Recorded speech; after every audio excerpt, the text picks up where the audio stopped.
কুরবানিদের বাজার তনে গরু লইছে 1,55,000। বাপ বেটা খামলা বেটা রেখর বেটা বাজারে দি 3-4 চক্কর দিছে। জিকাই লোক চাচার নাম কইছে, বুঝে আনি চাচার নিয়ত কত সুন্দর।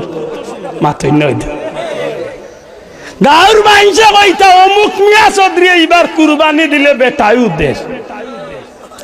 আল্লাহ খুশ করার লাগি নাই।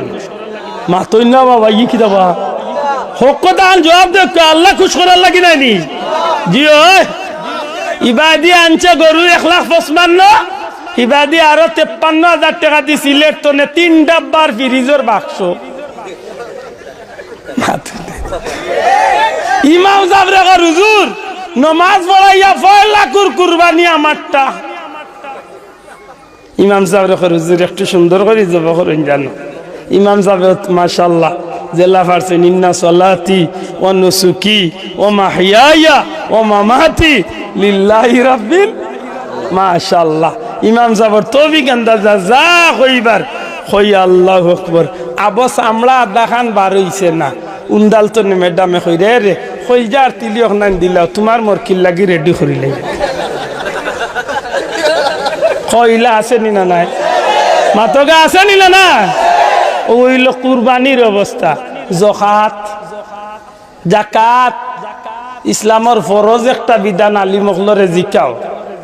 যদি নেশাব পরিমাণ সম্পদের মালিক হইয়া তখনতে আপনার উপরে জাকাত ফরজ, জাকাত ফরজ, জাকাত ফরজ দিতেই হবে, দেওয়া লাগবেই লাগবে।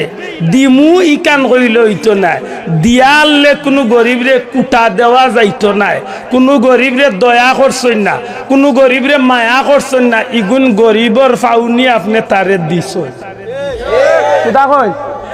ইগুন গরিবর ফাউনি আপনি তারে কোনদিন কোনো কারণে বুটো গাড়া হয়েছেন বা যে কোনো কারণে বেটারে একটা কথা হয়েছেন হে কথা মানছে না, ই কথা মাইন্ডও আনতে পারতায় না, হইতে পারতায় না।